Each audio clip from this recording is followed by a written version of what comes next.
प्यारे बच्चों नमस्कार।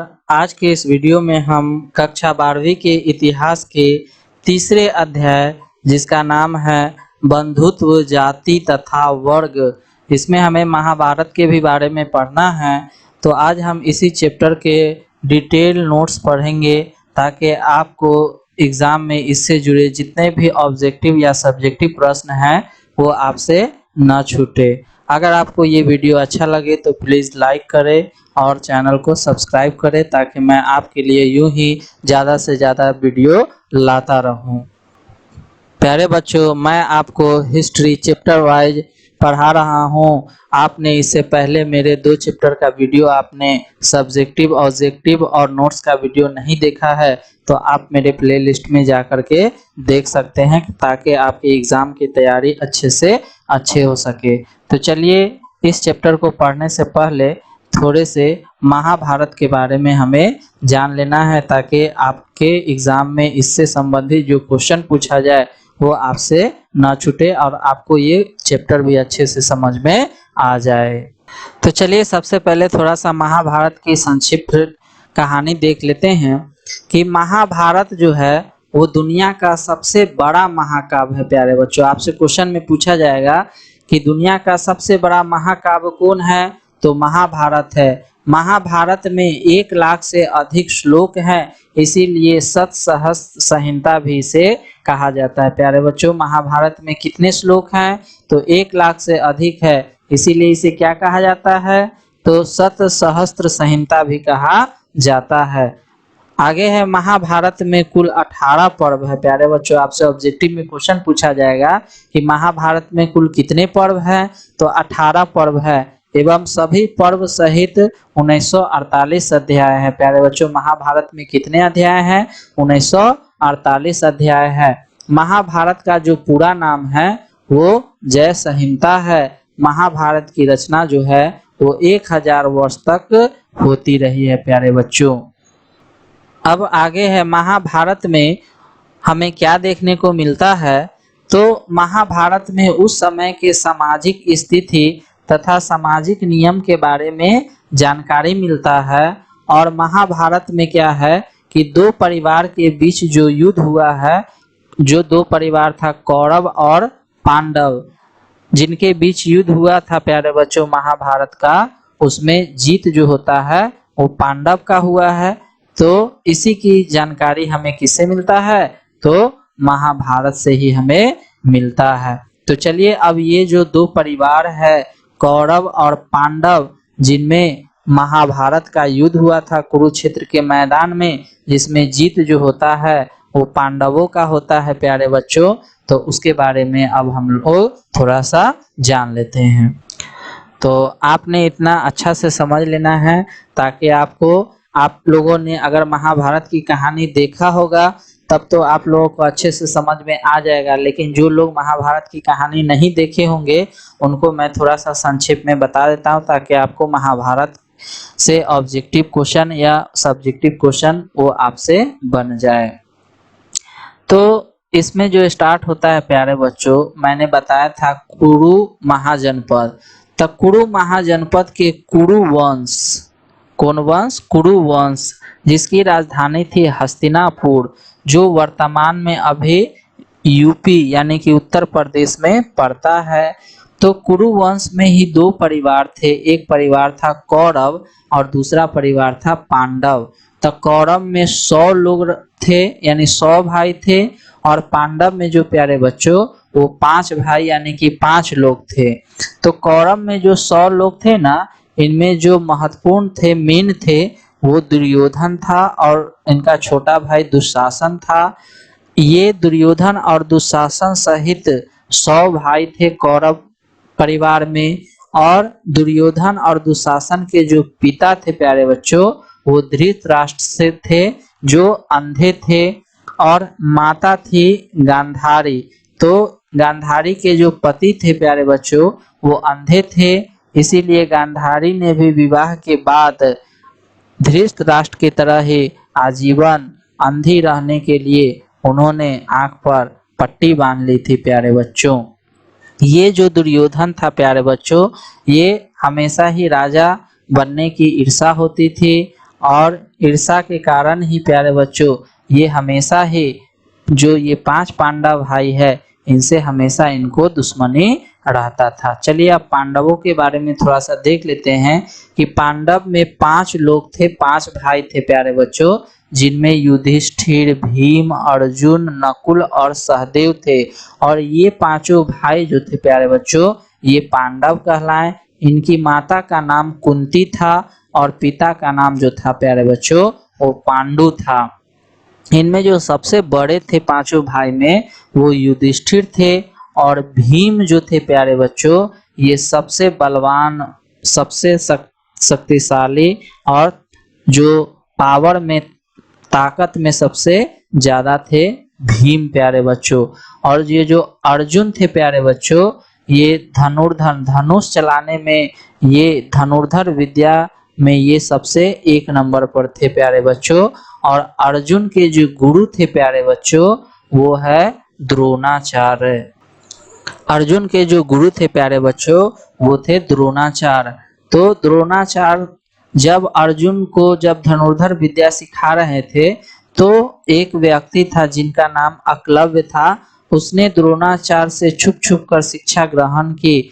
तो जब द्रोणाचार्य को पता चला कि ये अर्जुन से भी बड़ा धनुर्धर है एकलव्य, तो द्रोणाचार्य ने एकलव्य से अंगूठा मांग लिया प्यारे बच्चों। और इसके अलावा जो कौरवों के तरफ से जो युद्ध में जो साथ थे वो है कर्ण प्यारे बच्चों। कौन है? कर्ण जी। और जो पांडवों के साथ थे प्यारे बच्चों महाभारत के युद्ध में वो थे श्री कृष्ण। और महाभारत के युद्ध में जो श्री कृष्ण जो अर्जुन को जो उपदेश देते हैं प्यारे बच्चों उसको श्रीमद् गीता में रखा गया है प्यारे बच्चों। तो श्री कृष्ण के उपदेश को किस में रखा गया है? श्रीमद् भगवत गीता में रखा गया है। तो इस प्रकार से ये दोनों परिवार के लोग थे जिनको बीच में द्रौपदी के कारण महाभारत का युद्ध हुआ था। अब इनमें से जो परिवार में सबसे जो बड़ा थे वो गंगा पुत्र था जिनका नाम भीष्म था और बचपन का नाम देवव्रत था। तो आपके ऑब्जेक्टिव में क्वेश्चन पूछा जाएगा कि गंगा पुत्र कौन था प्यारे बच्चों? तो भीष्म को कहा गया है गंगा पुत्र। महाभारत का युद्ध कुरुक्षेत्र के मैदान में 18 दिनों तक चला। महाभारत के युद्ध जो हुआ प्यारे बच्चों वो द्रौपदी के कारण हुआ था। द्रौपदी जो थी वो पांडव, युधिष्ठिर, भीम, अर्जुन, नकुल और सहदेव इन पांचों की पत्नी थी द्रौपदी और इसी के कारण महाभारत का युद्ध हुआ था। तो आपके ऑब्जेक्टिव में क्वेश्चन पूछा जाएगा कि द्रौपदी किसकी पत्नी थी? तो इन पांचों भाइयों की पत्नी थी। अब आगे है कि महाभारत के जो रचनाकार है वो महर्षि वेद व्यास को माना जाता है। प्यारे बच्चों आपसे ऑब्जेक्टिव में क्वेश्चन पूछा जाएगा कि महाभारत की रचना किसने किया? तो भगवान महर्षि वेद व्यास ने किया। और किस भाषा में किया? तो संस्कृत में किया। महाभारत के मूल कथा के रचयिता जो है वो भाट सारथी को कहा जाता है। यानी कि महाभारत के जो मेन रचयिता है, मूल रचयिता है वो भाट सारथी को कहा जाता है। सारथी वो होता है जो राजा के साथ जो रथ चलाते हैं प्यारे बच्चों, उन्हीं को सारथी कहा जाता है। तो अब महाभारत के बाद आप देखते हैं परिवार क्या होता है। तो परिवार का मतलब होता है कुल, खानदान प्यारे बच्चों। और जो उस टाइम का से लेकर के और अभी तक का जो हमारे समाज का जो परिवार चलता आ रहा है वो पितृक वंशिकता आ रहा है। यानी कि इसमें जो पुरुष होता है वो प्रधान होता है प्यारे बच्चों। तो हमारे समाज का स्वरूप कैसा है? तो पितृक वंशिकता है। इस व्यवस्था में पुरुष को अधिक महत्व दिया जाता है। इस व्यवस्था में घर का मुखिया भी पुरुष रहता है तथा सभी फैसले जो है वो पुरुष का होता है। उसके बाद धर्म सूत्र तथा धर्म शास्त्र, इसको ब्राह्मणों ने बनाया था प्यारे बच्चों। इसमें हमें गोत्र के बारे में पढ़ना है, विवाह के बारे में, विवाह के प्रकार के बारे में पढ़ना है, वर्ण व्यवस्था के बारे में पढ़ना है। तो चलिए अब देखते हैं कि गोत्र क्या होता है। तो प्यारे बच्चों, गोत्र का मतलब होता है कुल या खानदान। तो गोत्र जो होता है प्यारे बच्चों, वो किसी न किसी ऋषि के नाम पर रखा जाता है और होता है। तो ये मुख्य गोत्र कौन कौन से हैं उसको देखते हैं। तो अत्रि, भार, भृगु, कश्यप, वशिष्ठ, विश्वामित्र, गौतम और अगस्त्य। तो ये 8 गोत्र है प्यारे बच्चों। समान गोत्र आपस में विवाह नहीं कर सकते थे, क्योंकि ऐसा माना जाता है कि एक ही गोत्र के जो व्यक्ति है उनमें एक ही वंशजों का रक्त दौड़ रहा है, इसीलिए समान गोत्र वाले लोग विवाह नहीं कर सकते थे। विवाह के बाद स्त्री को पति का गोत्र अपनाना पड़ता था। गोत्र के आधार पर विवाह 4 प्रकार के हैं प्यारे बच्चों। तो गोत्र के आधार पर जो 4 प्रकार के विवाह हैं वो कौन कौन से हैं, चलिए उसको देखते हैं। तो पहला जो है वो बहिर्विवाह। इस विवाह का मतलब होता है कि एक गोत्र से दूसरे गोत्र में विवाह करना। दूसरा है अंतर्विवाह। तो समान गोत्र में यानी कि सेम गोत्र में विवाह करना जो है वो अंतर्विवाह कहलाता है।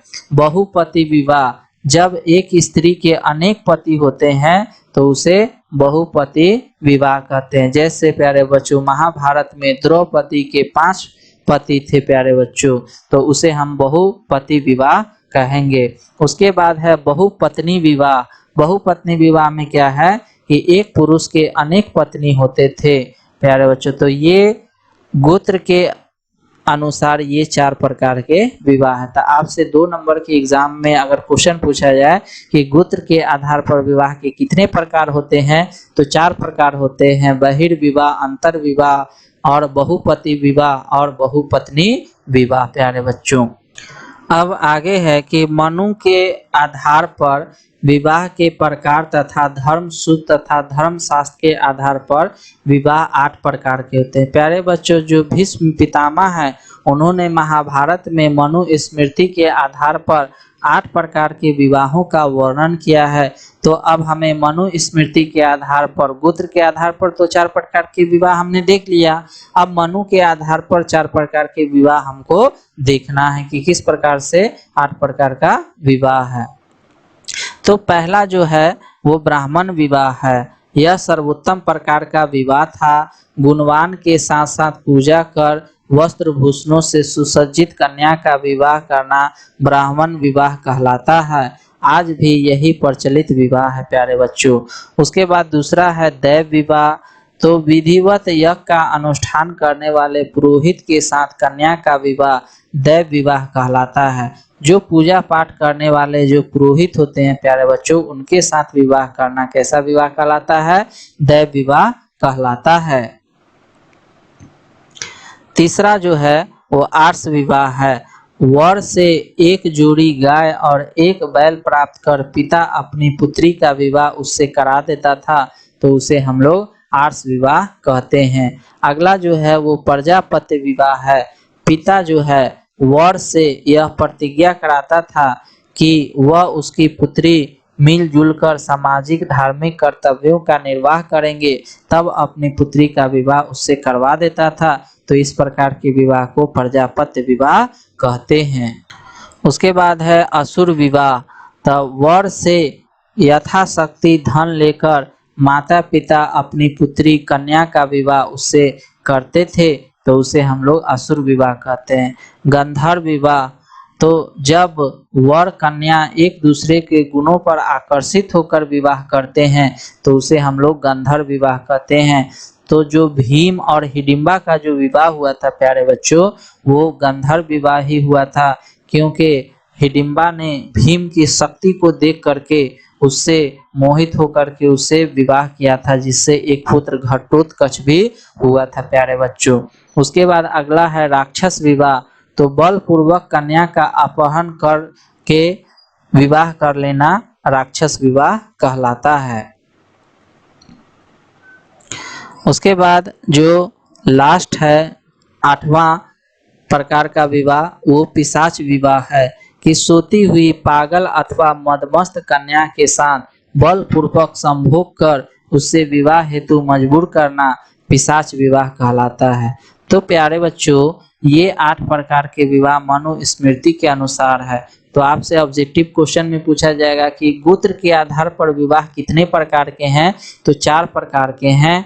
और मनुस्मृति के अनुसार विवाह कितने प्रकार के हैं, तो ये 8 प्रकार के हैं, जिनका वर्णन जो है वो भीष्म पितामह ने महाभारत में इसका वर्णन किया है 102वें अध्याय में। प्यारे बच्चों, तो आपसे ऑब्जेक्टिव में क्वेश्चन भी पूछा जाएगा कि किस अध्याय में भीष्म पितामह ने 8 प्रकार के विवाह का वर्णन किया है, तो 102वें अध्याय में किया है। अब अगला टॉपिक है वर्ण व्यवस्था। तो वर्ण व्यवस्था के बारे में जानते हैं प्यारे बच्चों। तो पुराने समय में जब आर्य समाज था प्यारे बच्चों, तो हमारा समाज 4 भागों में बटा हुआ था, ब्राह्मण, क्षत्रिय, वैश्य और शूद्र। तो इन्हीं चारों वर्ण व्यवस्था के बारे में हमें पढ़ना है। तो भारतीय समाज में वर्ण व्यवस्था प्रचलित थी। भारतीय समाज को 4 वर्गों में बांटा गया था, ब्राह्मण, क्षत्रिय, वैश्य और शूद्र। ये 4 प्रकार के वर्ण थे। इन्हीं चारों के बारे में अब हमें डिटेल से पढ़ना। तो आपके सिलेबस में प्यारे बच्चों या आपके एग्जाम में वर्ण व्यवस्था से संबंधित भी क्वेश्चन पूछे जाते हैं, तो आपके लिए ये काफी इम्पोर्टेंट चीज है।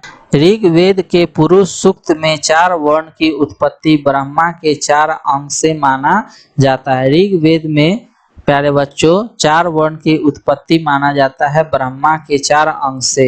ऐसा माना जाता है कि ब्राह्मण की जो उत्पत्ति हुई है वो ब्रह्मा के मुख से हुआ है, और क्षत्रिय का जो जन्म हुआ है वो बाह से हुआ है, और वैश्य का जो उत्पत्ति हुआ है वो जंघा से, और शूद्र का जो उत्पत्ति हुआ है वो पैर से उत्पन्न हुए हैं। प्यारे बच्चों, ब्राह्मण का काम था पूजा पाठ कराना, और क्षत्रिय का काम था रक्षा करना, और तो वैश्य का काम व्यापार करना था। शूद्रों का काम इन तीनों वर्ण की सेवा करना था। प्यारे, तो आज के इस वीडियो में हम कक्षा 12वीं के इतिहास के तीसरे अध्याय बंधुत्व, जाति तथा वर्ग से संबंधित जितने भी VVI ऑब्जेक्टिव प्रश्न हैं उसको आज हम लोग करने वाले हैं। तो इस वीडियो को आप पूरा देखें ताकि आपको इस चैप्टर से जुड़े हुए जितने भी ऑब्जेक्टिव प्रश्न हैं वो आपको एग्जाम में ना छूटे। तो चलिए वीडियो को स्टार्ट करते हैं और पहला क्वेश्चन देखते हैं कि निम्न में से कौन सा विवाह अच्छा नहीं माना गया है। ब्रह्मा विवाह, दैव विवाह, प्रजापति विवाह, असुर विवाह। तो कौन सा विवाह को अच्छा नहीं माना गया है प्यारे बच्चों। तो ये जो ब्राह्मण विवाह है ये सबसे अच्छा विवाह माना जाता है। दैव विवाह में क्या होता है कि जो अनुष्ठान करने वाले पुरोहित होते हैं उसके साथ कन्या का विवाह कर दिया जाता है। प्रजापति विवाह में क्या होता है कि पिता जो होता है वो वर से प्रतिज्ञा कराता है और उसके बाद अपनी पुत्री का विवाह उससे करवा देता है। और असुर विवाह में क्या होता है कि वर से यथाशक्ति धन लेकर पिता अपनी कन्या का विवाह उससे करवा देता है, तो उससे हम लोग असुर विवाह कहते हैं। तो ये जो असुर विवाह है ये अच्छा नहीं माना जाता है। तो ऑप्शन डी जो होगा बिल्कुल राइट आंसर होगा। अब अगला प्रश्न है कि उपनिषदों की संख्या कितनी है। 104, 108, 110, 150। तो प्यारे बच्चों मैंने बताया था कि उपनिषदों की संख्या जो है वो 108 है। ऑप्शन बी इसका राइट आंसर होगा। अब अगला प्रश्न है कि सर्वाधिक प्राचीन स्मृति ग्रंथ कौन सा है। नारद स्मृति, याज्ञवल्क्य स्मृति, मनु स्मृति या गौतम स्मृति। तो सबसे प्राचीन स्मृति ग्रंथ जो है वो मनु स्मृति है। ऑप्शन सी जो होगा इसका राइट आंसर होगा। अब अगला प्रश्न है महाभारत का समालोचनात्मक संस्करण किसने तैयार किया। आर.डी. बनर्जी ने, के.पी. जायसवाल ने, बी.एस. सुधांकर ने या पी.वी. काने ने। तो महाभारत का समालोचनात्मक संस्करण जो है प्यारे बच्चों वो बी.एस. सुधांकर ने तैयार किया था। ऑप्शन सी इसका राइट आंसर होगा। अब अगला प्रश्न है कि महाभारत के किस पर्व में महाभारत युद्ध के कारणों का उल्लेख किया गया है। शांति पर्व में, आदि पर्व में, अनुशासन पर्व में या सभा पर्व में? तो महाभारत के कारणों का जो उल्लेख किया गया है प्यारे बच्चों, वो आदि पर्व में किया गया है। ऑप्शन बी इसका राइट आंसर होगा। चलिए अब अगला प्रश्न देखते हैं कि कुंती ओ निषादी लघु कथा की रचना किसने की? महादेवी वर्मा ने, महाश्वेता देवी ने, प्रेमचंद ने, बी.ए. सुथांकर ने? तो प्यारे बच्चों, कुंती ओ निषादी लघु कथा की जो रचना है वो महाश्वेता देवी ने की। ऑप्शन बी इसका भी राइट आंसर होगा। अब अगला प्रश्न है कि माता के नाम से पुत्रों के नामकरण की परंपरा किस राजवंश में प्रचलित थी? मौर्य वंश में, कुषाण में, वाकटक में या सातवाहन में? तो माता के नाम से जो पुत्रों का नामकरण जो होता था प्यारे बच्चों, वो सातवाहन राजवंश में प्रचलित था। ऑप्शन डी इसका राइट आंसर होगा। अब अगला प्रश्न है कि द्विज के अंतर्गत किस वर्ण को रखा जाता है? प्रथम वर्ण को, द्वितीय वर्ण को, प्रथम 3 वर्णों को या सभी वर्णों को? तो द्विज के अंतर्गत जो है वो प्रथम 3 वर्णों को रखा गया है। ऑप्शन सी इसका राइट आंसर होगा। अब अगला प्रश्न है कि पुराणों की संख्या कितनी है? 16 है, 18 है, 19 है या 20 है? तो प्यारे बच्चों, पुराणों की जो संख्या है वो 18 है। ऑप्शन बी इसका राइट आंसर होगा। अगला प्रश्न है कि अभिमन्यु किसका पुत्र था? अर्जुन का, भीम का, नकुल का या सहदेव का? तो अभिमन्यु जो प्यारे बच्चों वो अर्जुन का पुत्र था। ऑप्शन ए बिल्कुल राइट आंसर होगा। अब अगला प्रश्न है कि कर्ण की माँ कौन थी? कुंती, गांधारी, माद्री और सत्यवती? तो प्यारे बच्चों, कर्ण की जो माँ थी वो कुंती थी। ऑप्शन ए बिल्कुल राइट आंसर होगा। अगला प्रश्न है अर्जुन किसके शिष्य थे? तो प्यारे बच्चों, मैंने जब आपको नोट्स वाला क्लास करवाया था तो उसमें बताया था कि अर्जुन किसके शिष्य थे। तो ये जो अर्जुन थे प्यारे बच्चों वो द्रोणाचार्य के शिष्य थे। अब अगला प्रश्न है मनुस्मृति के रचयिता कौन थे? वेद व्यास, वाल्मीकि, मनु, याज्ञवल्क्य? तो प्यारे बच्चों, मनुस्मृति के जो रचयिता थे वो मनु थे। अब अगला प्रश्न है किस वंश के राजा बहुपत्नी प्रथा को मानने वाले थे? तो प्यारे बच्चों, मैंने आपको बहुपत्नी प्रथा बताया था। तो ये बहुपत्नी प्रथा जो है उसके मानने वाले किस वंश के राजा थे? मौर्य वंश के, सातवाहन वंश के, गुप्त वंश के या इनमें से कोई नहीं? तो बहुपत्नी प्रथा को जो मानने वाले थे वो सातवाहन वंश थे। ऑप्शन बी इसका राइट आंसर होगा। अब अगला प्रश्न है कि पुरुष सूक्त का उल्लेख किस ग्रंथ में किया गया है? ऋग्वेद में, यजुर्वेद में, रामायण में, महाभारत में? तब पुरुष सूक्त का जो उल्लेख किया गया है प्यारे बच्चों वो ऋग्वेद में किया गया है। ऑप्शन ए बिल्कुल राइट आंसर होगा।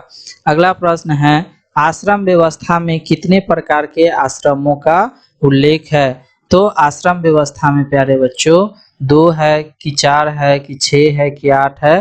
तो आश्रम व्यवस्था में जो है वो 4 प्रकार के आश्रमों का उल्लेख है। ऑप्शन बी इसका राइट आंसर होगा। अब है अश्वमेध यज्ञ का आयोजन क्यों किया जाता था? शाही संप्रभुता के लिए, व्यापार के लिए, दोनों के लिए, इनमें से कोई नहीं? तो अश्वमेध यज्ञ जो किया जाता था शाही संप्रभुता के लिए ये अश्वमेध यज्ञ कराया जाता था। तो अश्वमेध का आयोजन क्यों कराया जाता था? तो शाही संप्रभुता के लिए कराया जाता था। ऑप्शन ए बिल्कुल राइट आंसर होगा। अगला प्रश्न है कि कुरुक्षेत्र का युद्ध किसने जीता? पांडव ने, कौरव ने, सांथाल ने, मंगोल ने? तो महाभारत में जो कुरुक्षेत्र का युद्ध हुआ था प्यारे बच्चों 2 परिवार के बीच, कौरव और पांडवों के बीच, तो मैंने बताया था कि इसमें जो जीत हुआ था वो प्यारे बच्चों वो पांडवों का जीत हुआ था। ऑप्शन ए बिल्कुल राइट आंसर होगा। अगला प्रश्न है कि गंगा पुत्र किसे कहा जाता है? अर्जुन को, विदुर को, भीष्म को, पांडु को? तो प्यारे बच्चों भीष्म को जो है वो गंगा पुत्र के नाम से जाना जाता है। ऑप्शन सी इसका राइट आंसर होगा। अगला प्रश्न है कि महाभारत युद्ध कितने दिनों तक चला था? 15 दिन, 16 दिन, 17 दिन या 18 दिन? तो प्यारे बच्चों, मैंने बताया था कि महाभारत का युद्ध जो है वो 18 दिनों तक चला था। ऑप्शन डी बिल्कुल राइट आंसर होगा।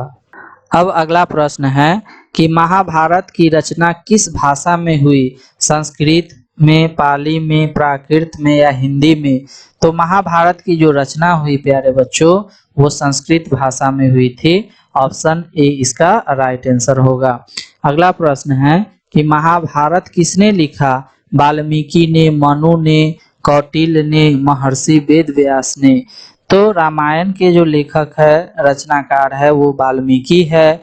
मनु के मनुस्मृति है और कौटिल्य का अर्थशास्त्र है। तो महाभारत के जो लेखक है, लिखने वाले हैं, वो है महर्षि वेदव्यास है। ऑप्शन डी इसका राइट आंसर होगा प्यारे बच्चों। चलिए अब अगला प्रश्न देखते हैं कि जाति का लक्षण नहीं है अंतर्विवाह, श्रम विभाजन, साम्या या आनुवांशिकता? तो साम्या जो है वो जाति का लक्षण नहीं है। ऑप्शन सी इसका राइट आंसर होगा। अगला प्रश्न है कि भवन शब्द का प्रयोग अपने मूल शब्दों में भारतीय यूनानियों के लिए किया जाता था, किंतु प्रथम सदी ईस्वी के आसपास इस शब्द का प्रयोग बिना किसी भेदभाव के किया जाने लगा। किसके लिए? ब्राह्मणों के लिए, कि बौद्धों के लिए, कि जैनियों के लिए, कि विदेशियों के लिए? तो प्यारे बच्चों, प्रथम सदी ईस्वी के आसपास जो है वो विदेशियों के लिए किया जाने लगा। ऑप्शन डी इसका राइट आंसर होगा। अगला प्रश्न है किस काल में वर्ण व्यवस्था वंशानुगत जाति में परिवर्तित हो गई? उत्तर वैदिक काल में, गुप्त काल में, गुप्तोत्तर काल में, पूर्व मध्य काल में? तो वर्ण व्यवस्था वंशानुगत जाति में जो परिवर्तित हो गया था प्यारे बच्चों वो उत्तर वैदिक काल में हो गया था। ऑप्शन ए इसका राइट आंसर होगा। अब अगला प्रश्न है गोत्र किसका सूचक था? प्रत्येक उपजाति के सामान्य पूर्वज, व्यावसायिक उपजातियां का, उपजातियों का सामान्य निवास स्थान का, एक जाति विशेष के निवास क्षेत्र? तो गोत्र जो प्यारे बच्चों था वो प्रत्येक उपजाति के समान पूर्वज का सूचक था। अगला प्रश्न है निम्न में से दक्कन में रहने वाले किस कबीलाई जातियों का वर्णन प्रारंभिक संस्कृत साहित्य विशेषकर महाकाव्य एवं पुराणों में हुआ है? आंध्रा का, पुलिंद का, सवर का, इनमें से सभी?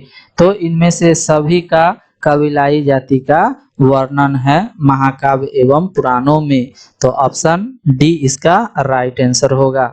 अगला प्रश्न है वर्णालंकार की संकल्पना सबसे पहले बार मिलता है किसमें? ब्राह्मणों में, उपनिषदों में, धर्मसूत्र में या स्मृतियों में?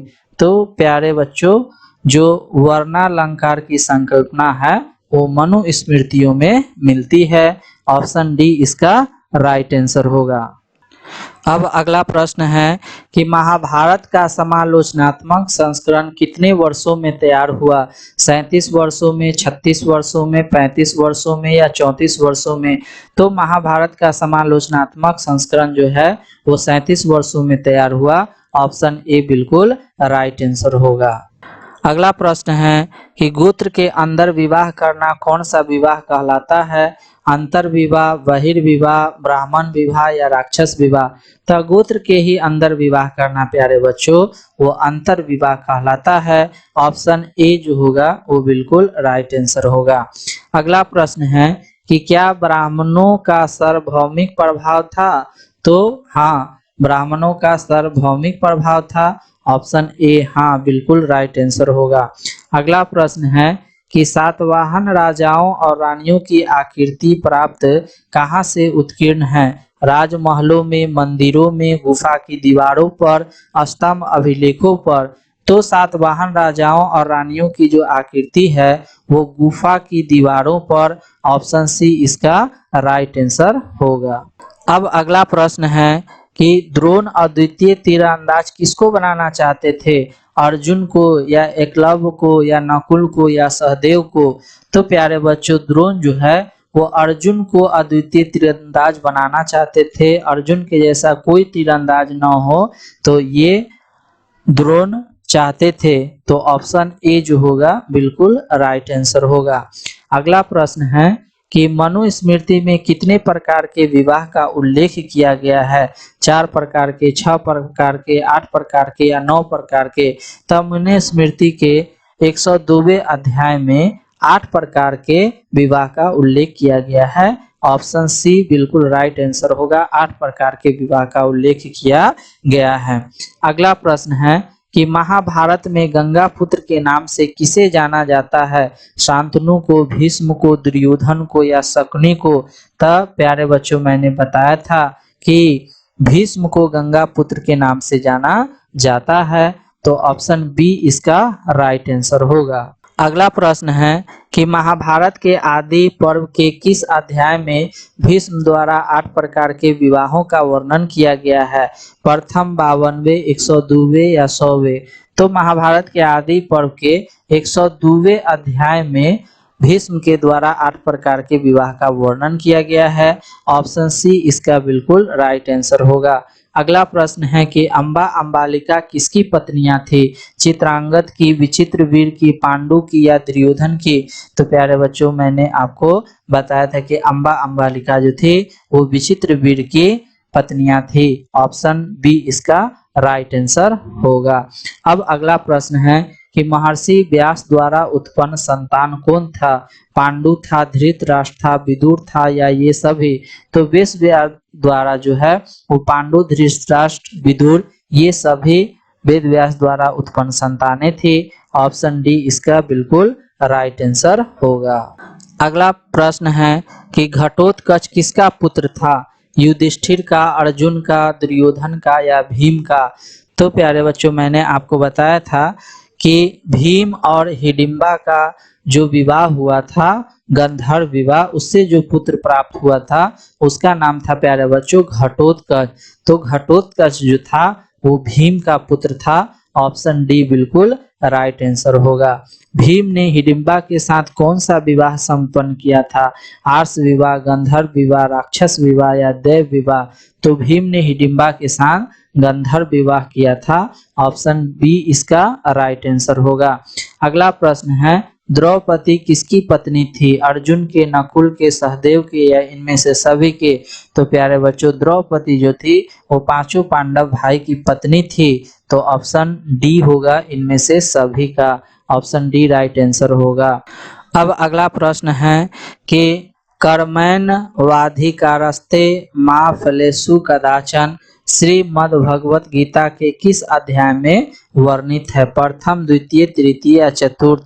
तो ये द्वितीय अध्याय में वर्णित है। ऑप्शन बी राइट आंसर होगा। अगला प्रश्न है श्रीमद् भगवत गीता के महत्व पर किसने विचार व्यक्त किया था? महात्मा गांधी, विवेकानंद, बाल गंगाधर तिलक, इनमें से सभी? तो श्रीमद् भगवत गीता पर प्यारे बच्चों कि इन सभी ने विचार व्यक्त किया था। तो ऑप्शन डी जो हो जाएगा इसका राइट आंसर हो जाएगा। अगला प्रश्न है कि ब्राह्मण वंशीय सातवाहन नरेश वशिष्ठ पुत्र सातकर्णी ने विवाह संबंध किस वंश के साथ जोड़े थे? शक के साथ, पहलव के साथ, कुषाण या हून के साथ? तो ये शकों के साथ विवाह संबंध को जोड़ा था। ऑप्शन ए बिल्कुल राइट आंसर होगा। अगला प्रश्न है कि महाभारत के किस पर्व में वर्ण व्यवस्था का उल्लेख मिलता है? आदि पर्व में, भीष्म पर्व में, शांति पर्व में, इनमें से सभी में? तो महाभारत में जो वर्ण व्यवस्था का जो उल्लेख मिलता है वो शांति पर्व में मिलता है। ऑप्शन सी जो होगा प्यारे बच्चों वो बिल्कुल राइट आंसर होगा। अगला प्रश्न है कि ऋग्वेद के किस पुरुष सूक्त में सर्वप्रथम किस वर्ण का उल्लेख मिलता है? ब्राह्मण का, क्षत्रिय का, वैश्य का या शूद्र का? तो ऋग्वेद के पुरुष सूत्र में शूद्र वर्ण का उल्लेख मिलता है। ऑप्शन डी इसका राइट आंसर होगा। अगला प्रश्न है चांडाल अस्पृश्य माने जाते थे। जब भी वे नगर आते थे तो उन्हें लकड़ी की आवाज करके आना पड़ता था ताकि लोग उन्हें देखने के दोष से बच सके। यह कथन किसका है? फाहयान का, मेगास्थनीज का, कौटिल्य का या भीमशांका? तो प्यारे बच्चों ये फाहियान का कथन है। ऑप्शन ए बिल्कुल राइट आंसर होगा। दुर्योधन की माँ कौन थी? गांधारी, कुंती, माद्री या सत्यवती? तो प्यारे बच्चों दुर्योधन की जो माँ थी वो गांधारी थी। ऑप्शन ए जो होगा वो बिल्कुल राइट आंसर होगा। अब जो अंतिम प्रश्न है प्यारे बच्चों वो निम्न में किस प्रसिद्ध संत ने गीता की भक्ति टीका मराठी में लिखी थी? एकनाथ ने, नामदेव ने, तुकाराम ने, मानेश्वर ने? तो मानेश्वर प्रसिद्ध संत ने गीता की भक्ति टीका मराठी में लिखा। तो ऑप्शन डी नंबर इसका राइट आंसर होगा। तो इसी के साथ इस चैप्टर से जुड़े जितने भी वीवीआई ऑब्जेक्टिव प्रश्न थे प्यारे बच्चों वो मैंने आपको कराया। उम्मीद करता हूं कि आप इसे अच्छे से समझ करके याद कर लेंगे ताकि आपको इस चैप्टर से पूछे जाने वाले क्वेश्चन न छूटे। प्यारे बच्चों कक्षा 12वीं के इतिहास के हिस्ट्री के सभी चैप्टर को अच्छे से सब्जेक्टिव, ऑब्जेक्टिव और इसके नोट्स को समझने के लिए आप हमारे चैनल से जुड़े रहें। अगर आपको ये वीडियो अच्छा लगा होगा तो प्लीज़ लाइक करें और चैनल को सब्सक्राइब करें ताकि मैं आपके लिए इसी तरह से अच्छी वीडियो लाता रहूं। अब मैं इसके अगले वीडियो में जो तीसरे चैप्टर से जुड़े हुए जितने भी सब्जेक्टिव वीवीआई क्वेश्चन हैं शॉर्ट और लॉन्ग के वो मैं आपको कराऊंगा। तब तक के लिए आज के इस वीडियो में इतना ही। धन्यवाद। तो आज के इस वीडियो में हम कक्षा 12वीं के इतिहास के तीसरे अध्याय बंधुत्व, जाति तथा वर्ग से संबंधित जितने भी वीवीआई ऑब्जेक्टिव प्रश्न हैं उसको आज हम लोग करने वाले हैं। तो इस वीडियो को आप पूरा देखें ताकि आपको इस चैप्टर से जुड़े हुए जितने भी ऑब्जेक्टिव प्रश्न हैं वो आपको एग्जाम में ना छूटे। तो चलिए वीडियो को स्टार्ट करते हैं और पहला क्वेश्चन देखते हैं कि निम्न में से कौन सा विवाह अच्छा नहीं माना गया है? ब्रह्मा विवाह, देव विवाह, प्रजापति विवाह, असुर विवाह? तो कौन सा विवाह को अच्छा नहीं माना गया है प्यारे बच्चों? तो ये जो ब्राह्मण विवाह है ये सबसे अच्छा विवाह माना जाता है। दैव विवाह में क्या होता है कि जो अनुष्ठान करने वाले पुरोहित होते हैं उसके साथ कन्या का विवाह कर दिया जाता है। प्रजापति विवाह में क्या होता है कि पिता जो होता है वो वर से प्रतिज्ञा कराता है और उसके बाद अपनी पुत्री का विवाह उससे करवा देता है। और असुर विवाह में क्या होता है कि वर से यथाशक्ति धन लेकर पिता अपनी कन्या का विवाह उससे करवा देता है, तो उससे हम लोग असुर विवाह कहते हैं। तो ये जो असुर विवाह है ये अच्छा नहीं माना जाता है। तो ऑप्शन डी जो होगा बिल्कुल राइट आंसर होगा। अब अगला प्रश्न है कि उपनिषदों की संख्या कितनी है? 104, 108, 110, 150? तो प्यारे बच्चों मैंने बताया था कि उपनिषदों की संख्या जो है वो 108 है। ऑप्शन बी इसका राइट आंसर होगा। अब अगला प्रश्न है कि सर्वाधिक प्राचीन स्मृति ग्रंथ कौन सा है?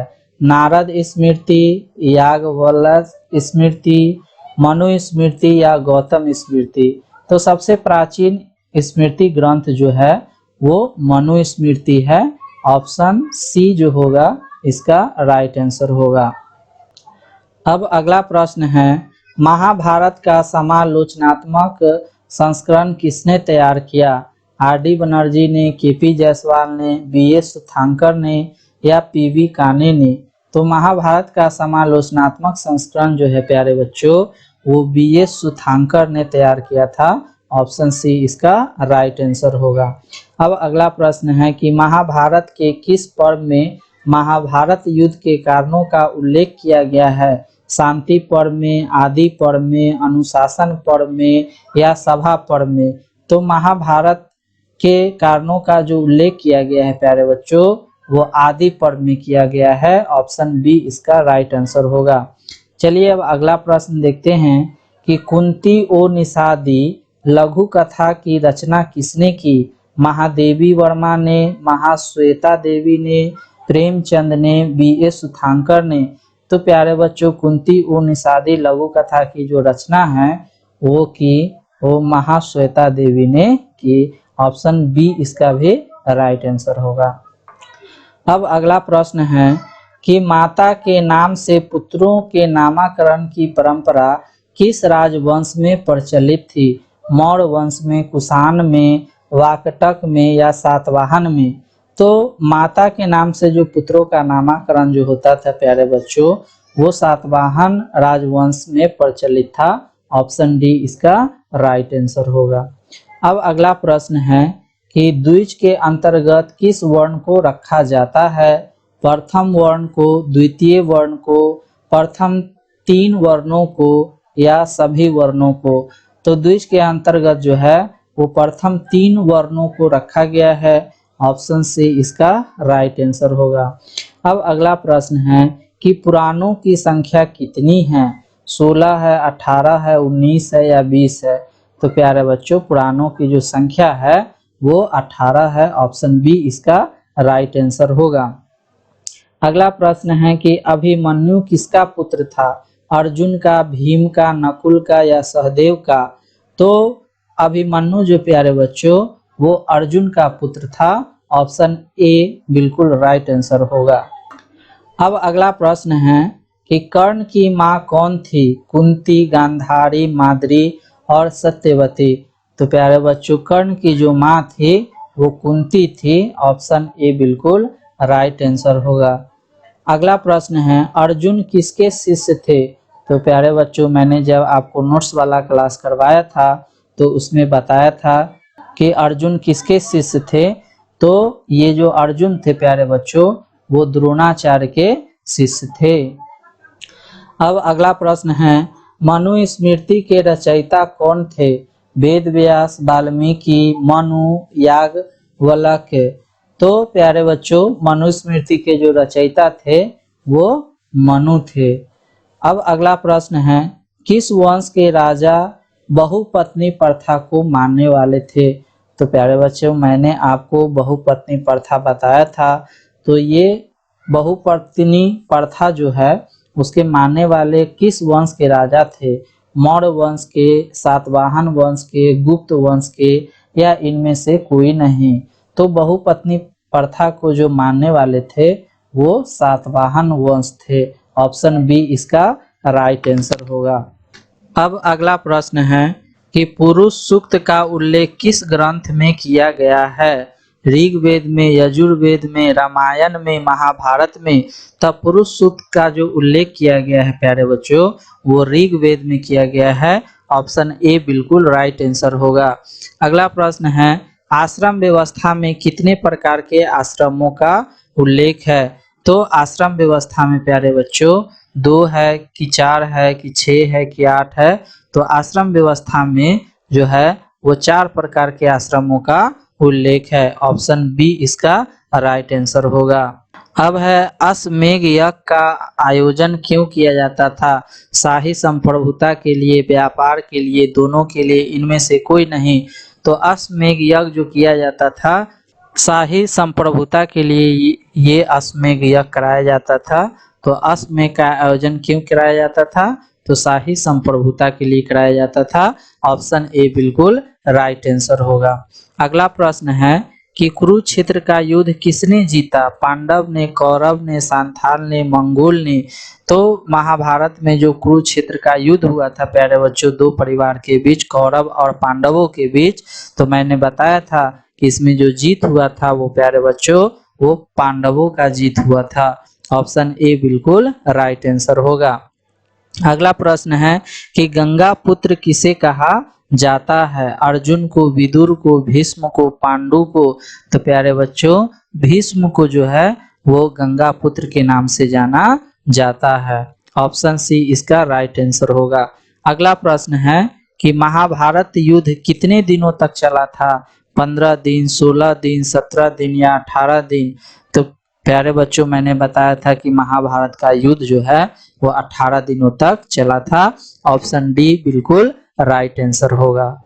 अब अगला प्रश्न है कि महाभारत की रचना किस भाषा में हुई? संस्कृत में, पाली में, प्राकृत में या हिंदी में? तो महाभारत की जो रचना हुई प्यारे बच्चों वो संस्कृत भाषा में हुई थी। ऑप्शन ए इसका राइट आंसर होगा। अगला प्रश्न है कि महाभारत किसने लिखा? वाल्मीकि ने, मनु ने, कौटिल्य ने, महर्षि वेद व्यास ने। तो रामायण के जो लेखक है, रचनाकार है, वो वाल्मीकि है।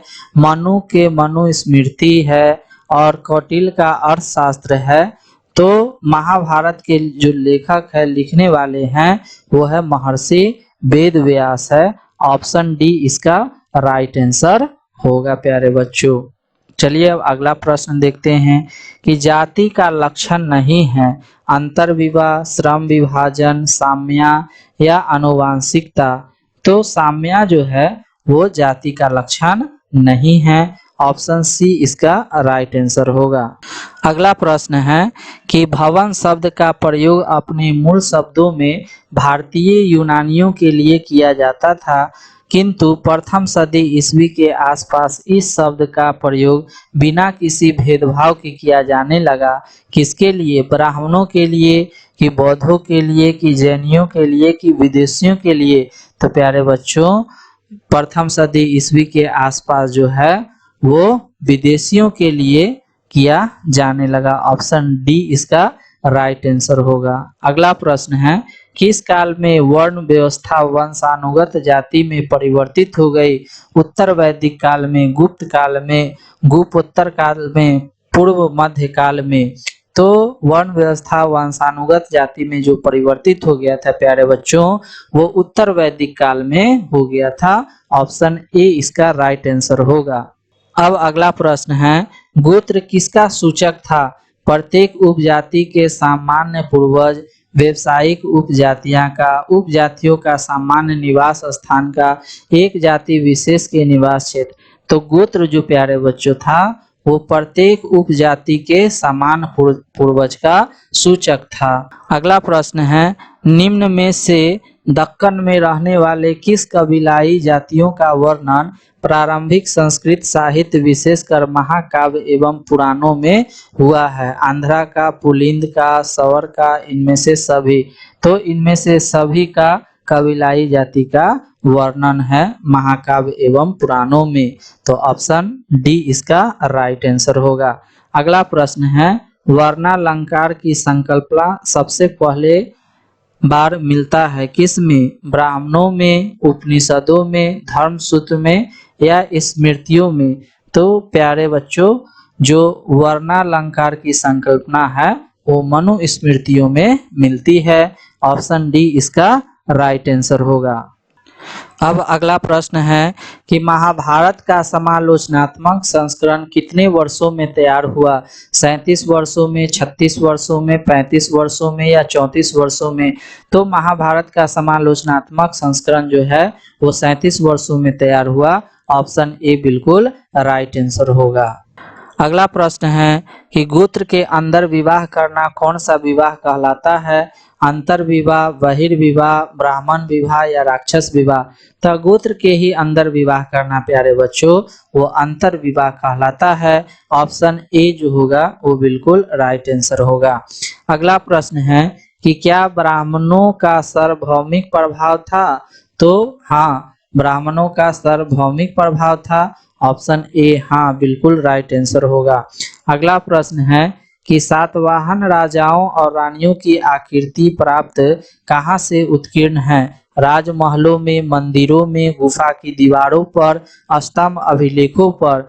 तो सातवाहन राजाओं और रानियों की जो आकृति है वो गुफा की दीवारों पर। ऑप्शन सी इसका राइट आंसर होगा। अब अगला प्रश्न है कि द्रोण अद्वितीय तीरंदाज किसको बनाना चाहते थे? अर्जुन को या एकलव्य को या नकुल को या सहदेव को? तो प्यारे बच्चों, द्रोण जो है वो अर्जुन को अद्वितीय तीरंदाज बनाना चाहते थे। अर्जुन के जैसा कोई तीरंदाज न हो तो ये द्रोण चाहते थे। तो ऑप्शन ए जो होगा बिल्कुल राइट आंसर होगा। अगला प्रश्न है कि मनुस्मृति में कितने प्रकार के विवाह का उल्लेख किया गया है? 4 प्रकार के, 6 प्रकार के, 8 प्रकार के या 9 प्रकार के? तब मनुस्मृति के 102वें अध्याय में 8 प्रकार के विवाह का उल्लेख किया गया है। ऑप्शन सी बिल्कुल राइट आंसर होगा। 8 प्रकार के विवाह का उल्लेख किया गया है।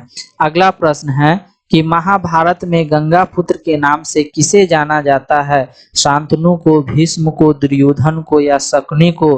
तब प्यारे बच्चों मैंने बताया था कि भीष्म को गंगा पुत्र के नाम से जाना जाता है, तो ऑप्शन बी इसका राइट आंसर होगा। अगला प्रश्न है कि महाभारत के आदि पर्व के किस अध्याय में भीष्म द्वारा 8 प्रकार के विवाहों का वर्णन किया गया है?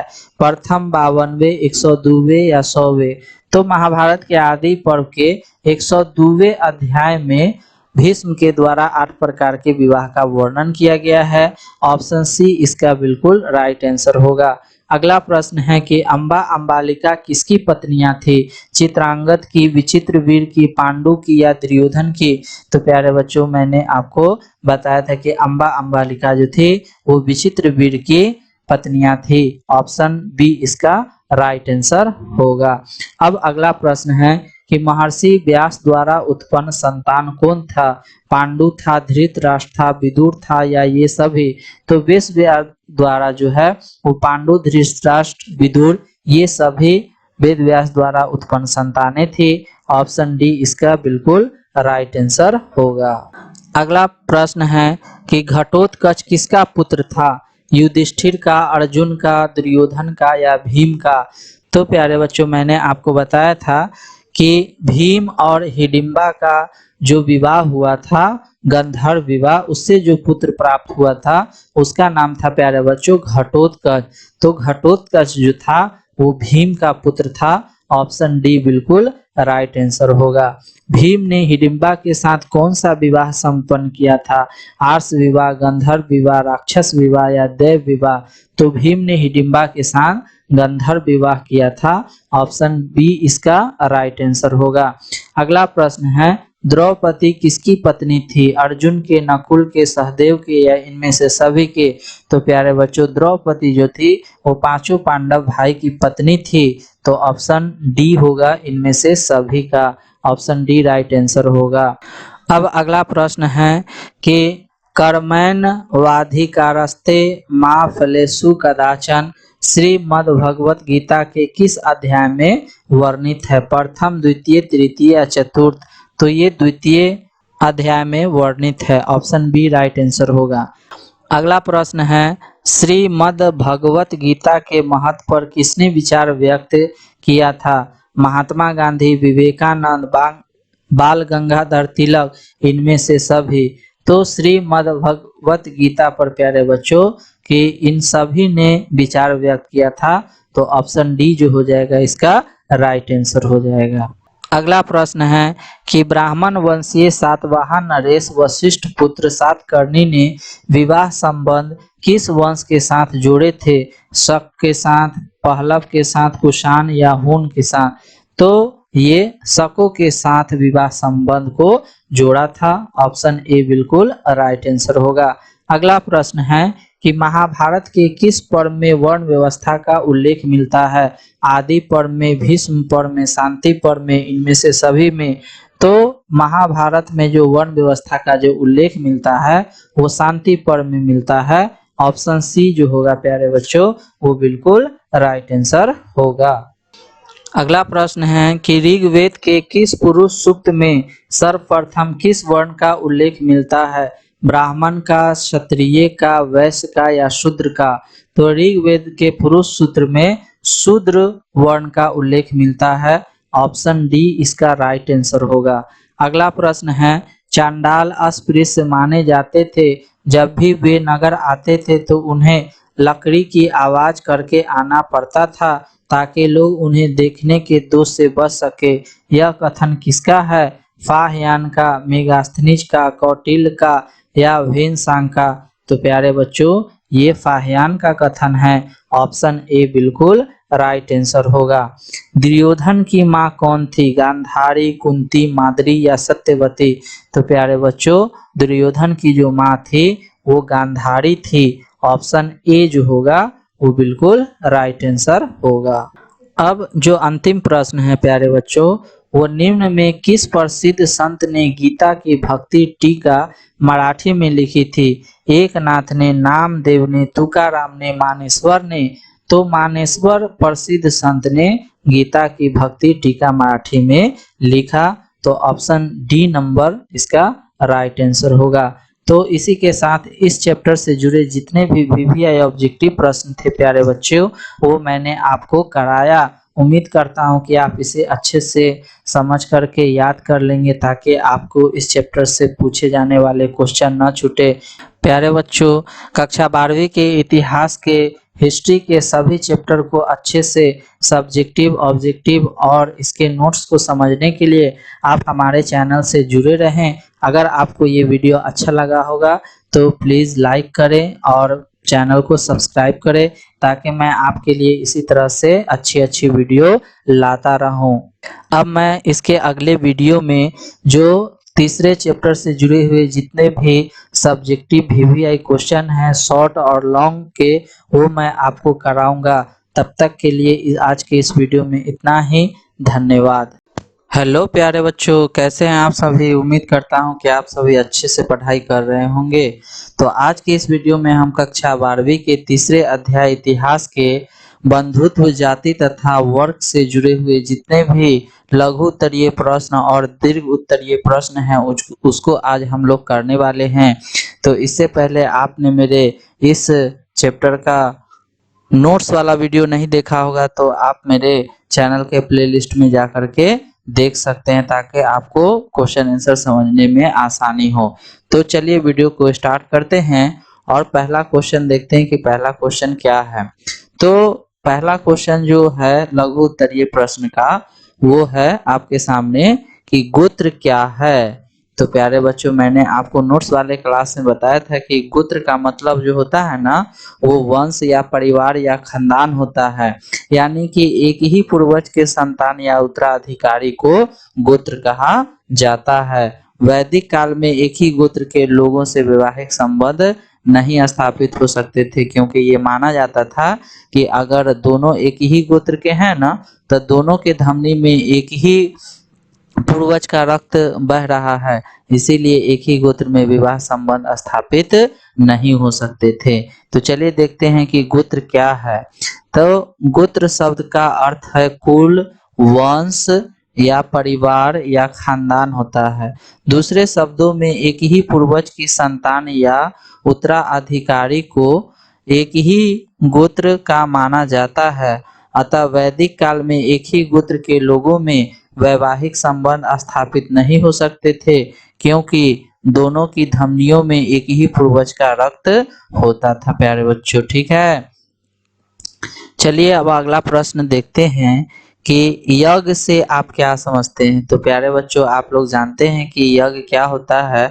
तो जो हवन कुंड अग्नि के सामने बैठकर और मंत्र का उच्चारण किया जाता है और निश्चित उद्देश्य की प्राप्ति के लिए अग्नि में जो आहुति डाला जाता है, उसी को हम लोग क्या कहते हैं, यज्ञ कहते हैं। तो चलिए देखते हैं यज्ञ से आप क्या समझते हैं। तो अग्नि के हवन कुंड के सामने तन्मयता से बैठकर मंत्र उच्चारण करना तथा किसी निश्चित उद्देश्य की प्राप्ति के लिए अग्नि में आहुतियां डालना यज्ञ कहलाता है। ठीक है। अब अगला प्रश्न है कि वर्ण से आप क्या समझते हैं। तो प्यारे बच्चों, मैंने नोट्स वाले क्लास में ये सभी टॉपिक आपको बताया है कि वर्ण से आप क्या समझते हैं। तो जो समाज के जो लोग थे, उन्होंने वैदिक काल में वर्ण को कार्यों के आधार पर 4 भागों में बांट दिया था। प्यारे बच्चों, उसी को हम लोग वर्ण कहते हैं। और वर्ण जो व्यवस्था था उसमें 4 वर्ण थे। उसमें थे ब्राह्मण, क्षत्रिय, वैश्य और शूद्र। ये 4 वर्ण थे, मैंने आपको बताया था। तो चलिए देखते हैं कि वर्ण से आप क्या समझते हैं।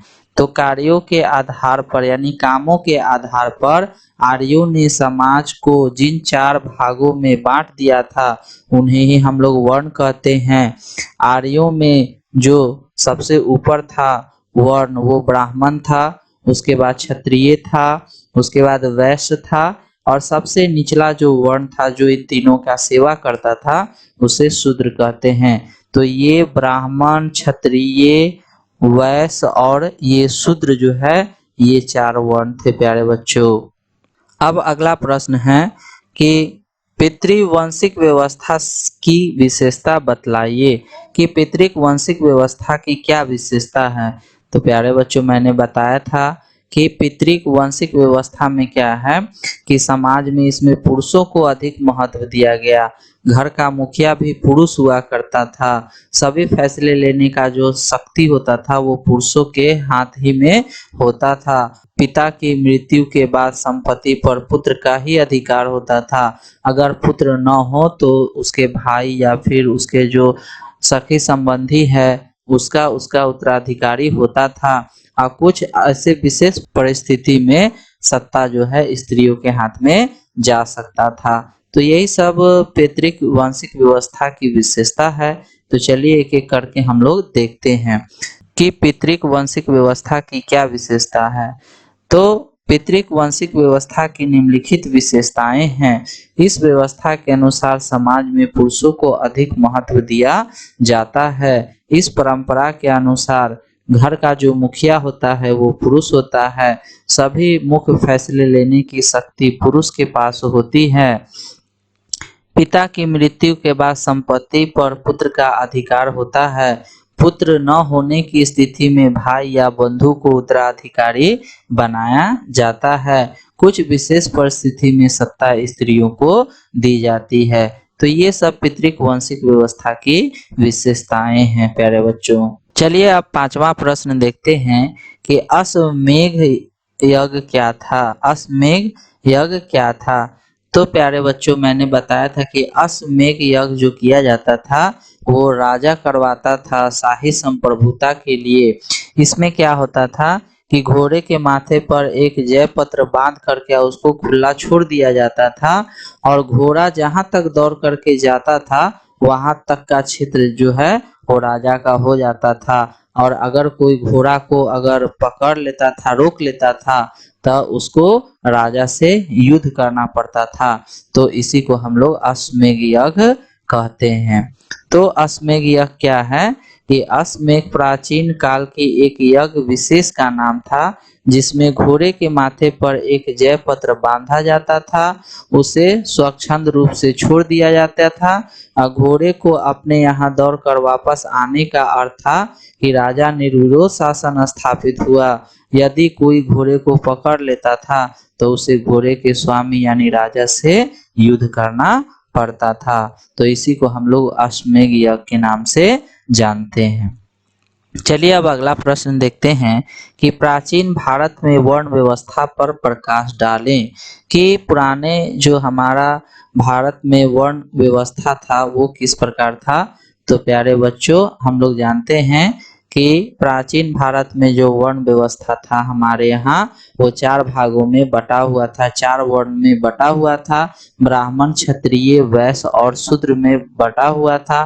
तो समाज में जो सबसे प्रथम स्थान था वो ब्राह्मण का था और इस ब्राह्मण का काम था पूजा पाठ करना। और दूसरा जो समाज में स्थान था वो क्षत्रिय का, इसका काम था राज की देखभाल करना, सुरक्षा करना, युद्ध करना। और जो समाज में तीसरा जो स्थान था वो वैश्य का था, इसका काम था व्यवसाय व्यापार करना। और जो सबसे लास्ट में जो समाज में स्थान था प्यारे बच्चों वो शूद्रों का स्थान था। इसका स्थान था कि ये ब्राह्मण, क्षत्रिय और वैश्य ये तीनों का सेवा करना शूद्र का काम था प्यारे बच्चों। ठीक है, तो इसी को आपको लिखना है कि प्राचीन भारत में वर्ण व्यवस्था पर प्रकाश डालिए।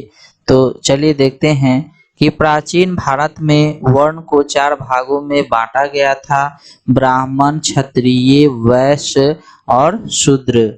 ब्राह्मणों का स्थान सबसे प्रथम था, इनका काम पूजा पाठ करना था। क्षत्रिय का स्थान दूसरा था, इनका काम राज की देखभाल करना एवं युद्ध करना था। वैश्य का स्थान तीसरा था, इनका काम व्यवसाय या व्यापार करना था। जबकि शूद्रों का स्थान सबसे नीचा था और इनका काम था कि ब्राह्मण, क्षत्रिय और वैश्य की सेवा करना तथा समाज में इनकी स्थिति बहुत ही दयनीय और निम्न थी। शूद्र का जो स्थान था वो समाज में काफी दयनीय और निम्न थी प्यारे बच्चों। ठीक है, अब अगला प्रश्न 7वां प्रश्न है कि उपनयन से क्या तात्पर्य है, उपनयन से क्या समझते हैं। तो प्यारे बच्चों, पुराने समय में या अभी भी देखा जाए तो जनेऊ धारण करने का एक संस्कार होता है। जो ब्राह्मण, क्षत्रिय और वैश्य ये जनेऊ धारण कर सकते थे, लेकिन शूद्र को जनेऊ धारण करने का अधिकार नहीं था। तो जनेऊ धारण करने का एक संस्कार था, उसी को हम लोग क्या कहते हैं, उपनयन कहते हैं। तो चलिए इसका उत्तर देखते हैं कि प्राचीन काल में उपनयन जनेऊ धारण करने का एक संस्कार होता था, जो ब्राह्मण, क्षत्रिय और वैश्य धारण कर सकते थे। शूद्रों को उपनयन संस्कार का कोई भी अधिकार नहीं था। अगला प्रश्न है कि घटोत्कच कौन था। प्यारे बच्चों, मैंने बताया था कि घटोत्कच कौन था। तो घटोत्कच जो था वो भीम और राक्षसी महिला हिडिंबा का ये पुत्र था घटोत्कच। तो चलिए देखते हैं कि घटोत्कच कौन था। तो घटोत्कच दूसरे पांडव भीम और एक राक्षसी महिला हिडिंबा की संतान था। हिडिंबा एक जो थी वो मानव भक्षी राक्षस की बहन थी। यानी हिडिंबा जो थी एक राक्षस की बहन थी। वह भीम के प्रति आसक्त हो गई। उसने युधिष्ठिर से प्रार्थना की कि वह भी उससे विवाह करना चाहती है। उसने यह वादा की, हिडिंबा ने वादा की कि वह स्वेच्छा से पांडवों को छोड़कर चली जाएगी। घटोत्कच की मां बनने के बाद उसने पुत्र सहित अपने वादे के अनुसार पांडवों को छोड़ दिया। घटोत्कच ने अपने पिता भीम तथा अन्य पांडवों को यह बताया कि वह जब भी कभी उसे बुलाएंगे तो वो उनके पास आ जाएगा। अब 9वां प्रश्न है कि महाभारत पर एक संक्षिप्त टिप्पणी लिखें। तो प्यारे बच्चों, महाभारत के बारे में मैंने बताया था कि महाभारत एक महाकाव्य है जिसमें दो परिवार कौरव और पांडवों के बीच कुरुक्षेत्र में हुए युद्ध का वर्णन है। महाभारत से हमें तत्युगीन समाज एवं सांस्कृतिक इतिहास की महत्वपूर्ण झांकी प्राप्त होती है। इस महाभारत में आदर्श जीवन जीने के नियमों का संग्रह है। श्रीमद् भगवत गीता जो है वो महाभारत का सर्वाधिक शिक्षाप्रद भाग है। मानव के प्रत्येक समस्या का समाधान इसमें निहित है। महाभारत आर्य संस्कृति तथा भारतीय समाज सनातन धर्म का एक महान ग्रंथ तथा अमूल्य रत्नों का भंडार है। यह विश्व का सबसे लंबा महाकाव्य है। महाभारत में 18 पर्व है तथा इसमें 1 लाख से अधिक श्लोक हैं। महाभारत में वर्णित कई स्थल आज भी मौजूद है।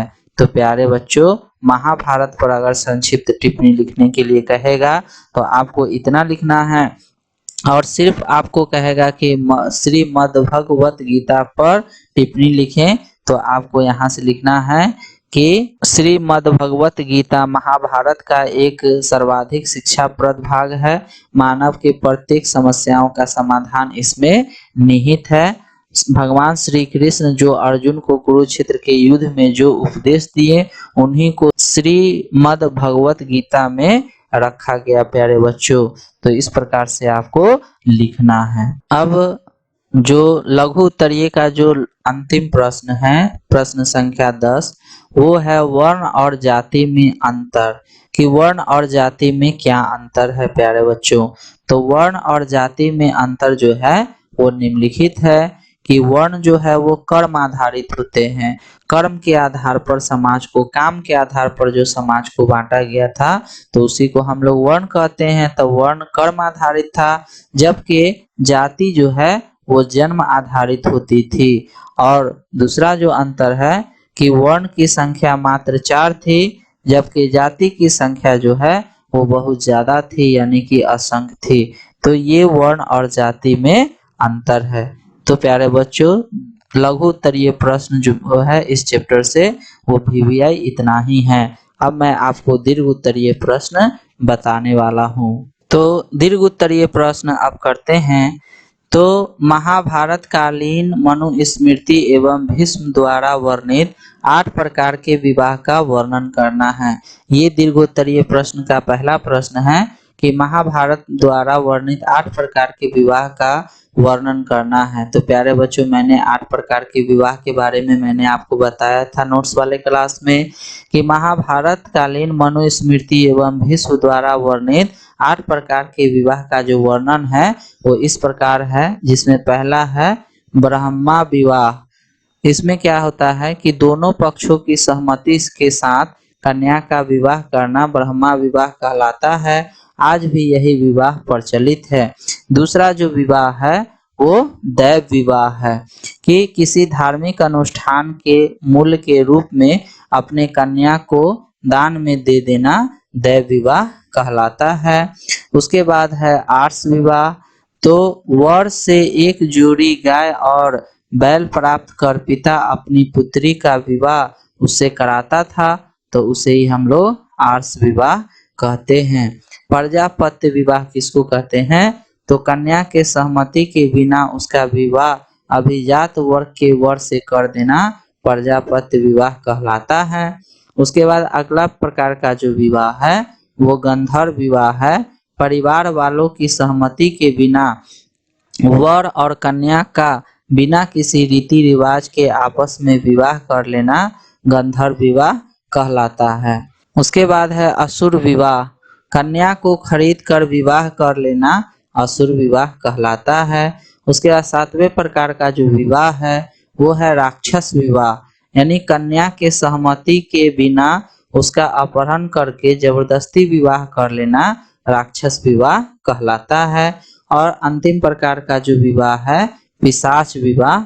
उसमें क्या होता है कि कन्या की मदहोशी यानी कि अचेत, पागल या मदमस्त महिला के लाभ उठाकर उससे शारीरिक संबंध बना लेना और उससे विवाह करना पिशाच विवाह कहलाता है। तो प्यारे बच्चों, दीर्घ उत्तरीय प्रश्न में इस चैप्टर से संबंधित जो भी प्रश्न है प्यारे बच्चों वो एक ही है। उम्मीद करता हूं कि आपको सभी प्रश्न अच्छे लगे होंगे और समझ में आ गया होगा और आपकी तैयारी बहुत अच्छी चल रही होगी। और प्यारे बच्चों, आपको ये सब वीडियो अगर अच्छा लग रहा होगा तो प्लीज इसे लाइक करें, शेयर करें दोस्तों के साथ और चैनल को सब्सक्राइब करें, क्योंकि मैं आपको हिस्ट्री कक्षा 12वीं का वो चैप्टर वाइज पढ़ा रहा हूं। तो आज के वीडियो में बस इतना ही। अब मिलते हैं अगले वीडियो में, तब तक के लिए धन्यवाद। हेलो प्यारे बच्चों, कैसे हैं आप सभी? उम्मीद करता हूं कि आप सभी अच्छे से पढ़ाई कर रहे होंगे। तो आज के इस वीडियो में हम कक्षा 12वीं के तीसरे अध्याय इतिहास के बंधुत्व, जाति तथा वर्ग से जुड़े हुए जितने भी लघु उत्तरीय प्रश्न और दीर्घ उत्तरीय प्रश्न हैं उसको आज हम लोग करने वाले हैं। तो इससे पहले आपने मेरे इस चैप्टर का नोट्स वाला वीडियो नहीं देखा होगा तो आप मेरे चैनल के प्लेलिस्ट में जा करके देख सकते हैं, ताकि आपको क्वेश्चन आंसर समझने में आसानी हो। तो चलिए वीडियो को स्टार्ट करते हैं और पहला क्वेश्चन देखते हैं कि पहला क्वेश्चन क्या है। तो पहला क्वेश्चन जो है लघु उत्तरीय प्रश्न का वो है आपके सामने कि गोत्र क्या है। तो प्यारे बच्चों, मैंने आपको नोट्स वाले क्लास में बताया था कि गोत्र का मतलब जो होता है ना वो वंश या परिवार या खानदान होता है, यानी कि एक ही पूर्वज के संतान या उत्तराधिकारी को गोत्र कहा जाता है। वैदिक काल में एक ही गोत्र के लोगों से वैवाहिक संबंध नहीं स्थापित हो सकते थे, क्योंकि ये माना जाता था कि अगर दोनों एक ही गोत्र के हैं ना तो दोनों के धमनी में एक ही पूर्वज का रक्त बह रहा है, इसीलिए एक ही गोत्र में विवाह संबंध स्थापित नहीं हो सकते थे। तो चलिए देखते हैं कि गोत्र क्या है। तो गोत्र शब्द का अर्थ है कुल, वंश या परिवार या खानदान होता है। दूसरे शब्दों में एक ही पूर्वज की संतान या उत्तराधिकारी को एक ही गोत्र का माना जाता है। अतः वैदिक काल में एक ही गोत्र के लोगों में वैवाहिक संबंध स्थापित नहीं हो सकते थे, क्योंकि दोनों की धमनियों में एक ही पूर्वज का रक्त होता था। प्यारे बच्चों, ठीक है। चलिए अब अगला प्रश्न देखते हैं कि यज्ञ से आप क्या समझते हैं। तो प्यारे बच्चों, आप लोग जानते हैं कि यज्ञ क्या होता है। तो जो हवन कुंड अग्नि के सामने बैठकर और मंत्र का उच्चारण किया जाता है और निश्चित उद्देश्य की प्राप्ति के लिए अग्नि में जो आहुति डाला जाता है उसी को हम लोग क्या कहते हैं, यज्ञ कहते हैं। तो चलिए देखते हैं यज्ञ से आप क्या समझते हैं। तो अग्नि के हवन कुंड के सामने तन्मयता से बैठकर मंत्र उच्चारण करना तथा किसी निश्चित उद्देश्य की प्राप्ति के लिए अग्नि में आहुतियां डालना यज्ञ कहलाता है। ठीक है। अब अगला प्रश्न है कि वर्ण से आप क्या समझते हैं। तो प्यारे बच्चों, मैंने नोट्स वाले क्लास में ये सभी टॉपिक आपको बताया है कि वर्ण से आप क्या समझते हैं। तो जो आर्य जो समाज के जो लोग थे उन्होंने वैदिक काल में वर्ण को कार्यों के आधार पर 4 भागों में बांट दिया था प्यारे बच्चों, उसी को हम लोग वर्ण कहते हैं। और वर्ण जो व्यवस्था था उसमें 4 वर्ण थे, उसमें थे ब्राह्मण, क्षत्रिय, वैश्य और शूद्र, ये 4 वर्ण थे, मैंने आपको बताया था। तो चलिए देखते हैं कि वर्ण से आप क्या समझते हैं।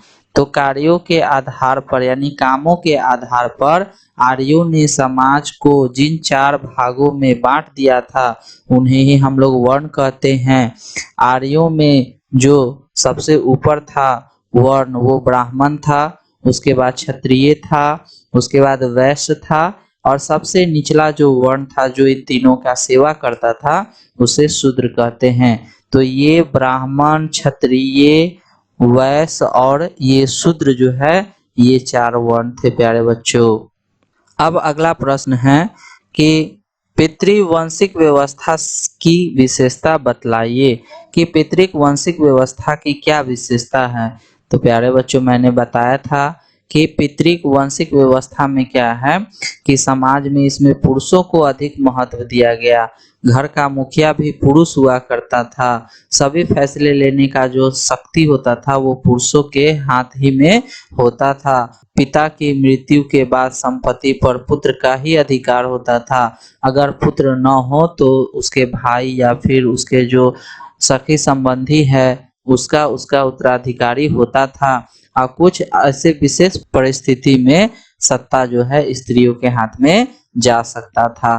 तो यही सब पैतृक वंशिक व्यवस्था की विशेषता है। तो चलिए एक एक करके हम लोग देखते हैं कि पितृक वंशिक व्यवस्था की क्या विशेषता है। तो पितृक वंशिक व्यवस्था की निम्नलिखित विशेषताएं हैं। इस व्यवस्था के अनुसार समाज में पुरुषों को अधिक महत्व दिया जाता है। इस परंपरा के अनुसार घर का जो मुखिया होता है वो पुरुष होता है। सभी मुख्य फैसले लेने की शक्ति पुरुष के पास होती है।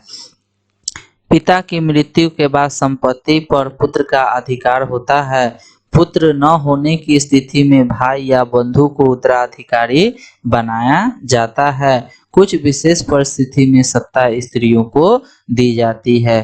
तो ये सब पितृक वंशिक व्यवस्था की विशेषताएं हैं प्यारे बच्चों। चलिए अब 5वां प्रश्न देखते हैं कि अश्वमेध यज्ञ क्या था। अश्वमेध यज्ञ क्या था।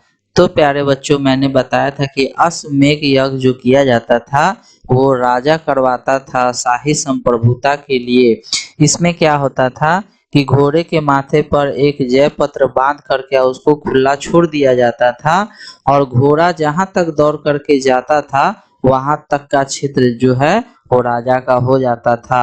और अगर कोई घोड़ा को अगर पकड़ लेता था, रोक लेता था, तो उसको राजा से युद्ध करना पड़ता था। तो इसी को हम लोग अश्वमेध यज्ञ कहते हैं। तो अश्वमेध यज्ञ क्या है कि अश्वमेध प्राचीन काल की एक यज्ञ विशेष का नाम था जिसमें घोड़े के माथे पर एक जय पत्र बांधा जाता था, उसे स्वच्छंद रूप से छोड़ दिया जाता था और घोड़े को अपने यहाँ दौड़कर वापस आने का अर्थ था कि राजा निर्विरोध शासन स्थापित हुआ। यदि कोई घोड़े को पकड़ लेता था तो उसे घोड़े के स्वामी यानी राजा से युद्ध करना पड़ता था। तो इसी को हम लोग अश्वमेध यज्ञ के नाम से जानते हैं। चलिए अब अगला प्रश्न देखते हैं कि प्राचीन भारत में वर्ण व्यवस्था पर प्रकाश डालें कि पुराने जो हमारा भारत में वर्ण व्यवस्था था वो किस प्रकार था। तो प्यारे बच्चों, हम लोग जानते हैं कि प्राचीन भारत में जो वर्ण व्यवस्था था हमारे यहाँ, वो 4 भागों में बटा हुआ था, 4 वर्ण में बटा हुआ था। ब्राह्मण, क्षत्रिय, वैश्य और शूद्र में बटा हुआ था।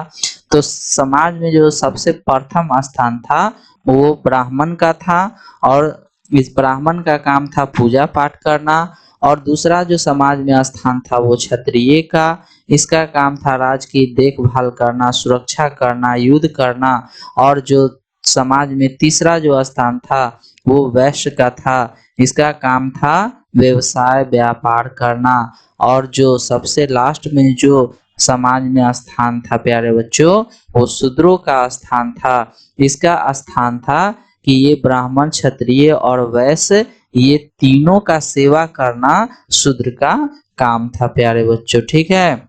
तो इसी को आपको लिखना है कि प्राचीन भारत में वर्ण व्यवस्था पर प्रकाश डालिए।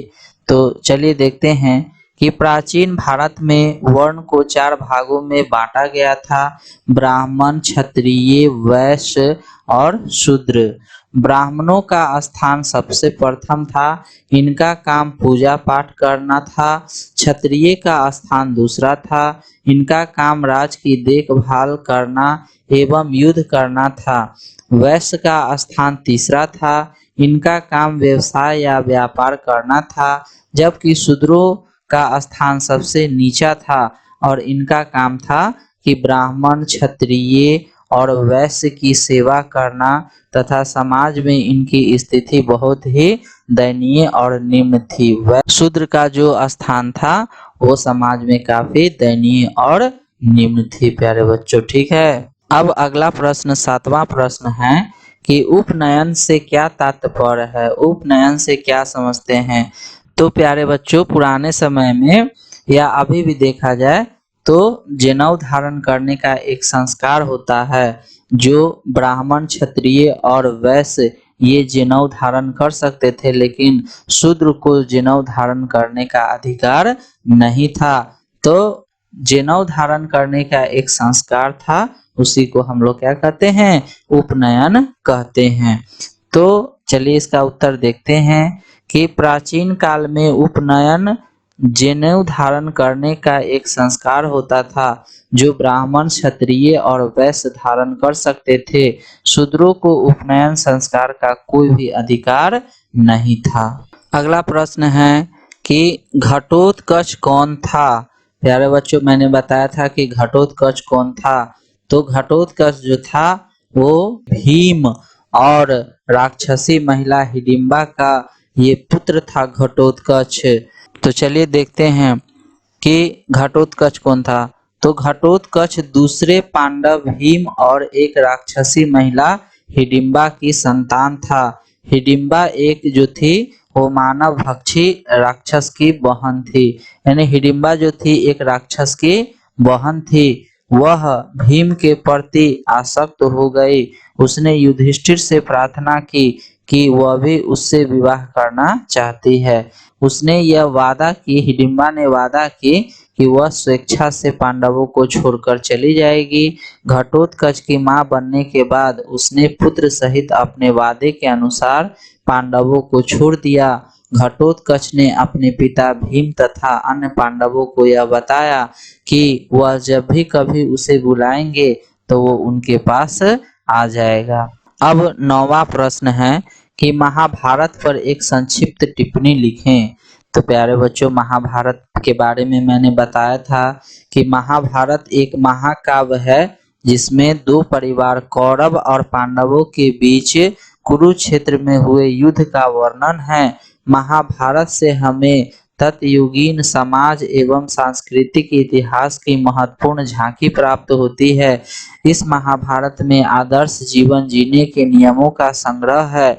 श्रीमद् भगवत गीता जो है वो महाभारत का सर्वाधिक शिक्षाप्रद भाग है। मानव के प्रत्येक समस्या का समाधान इसमें निहित है। महाभारत आर्य संस्कृति तथा भारतीय समाज सनातन धर्म का एक महान ग्रंथ तथा अमूल्य रत्नों का भंडार है। यह विश्व का सबसे लंबा महाकाव्य है।